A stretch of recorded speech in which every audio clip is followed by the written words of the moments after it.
পেশাদার খেলোয়াড়ি জীবনে আপনারা কোনো রাজনৈতিক দল বা গোষ্ঠীর প্রতিনিধি নন বা হবেন না দয়া করে, বরং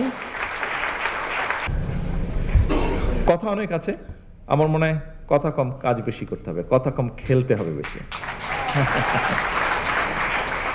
আমি শেষ যেই কথাটা একটা বলতে চাই, এই কথাটা একটু সিরিয়াস, তবে এই কথাটা আমি মিন করি, বিশ্বাস করি, এবং সেই জন্য আমি বলতে চাচ্ছি।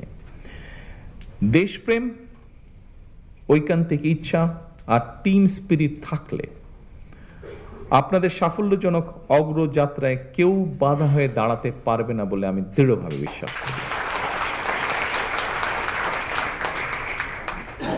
আপনাদের প্রতি, খেলোয়াড় বন্ধুরা, আপনাদের সকলের প্রতি আমার একান্ত আহ্বান, একান্ত অনুরোধ,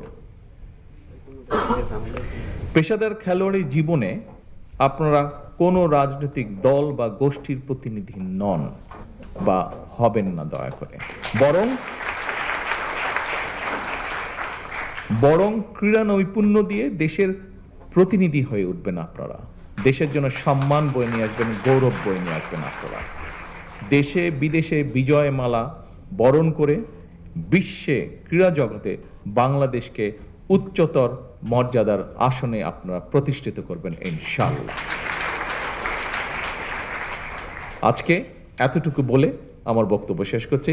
ইনশাআল্লাহ এরপরে ঘরের ভেতরে না, ইনশাআল্লাহ খেলার মাঠে দেখা হবে। আল্লাহ হাফেজ। আল্লাহ হাফেজ। বাংলাদেশ জিন্দাবাদ।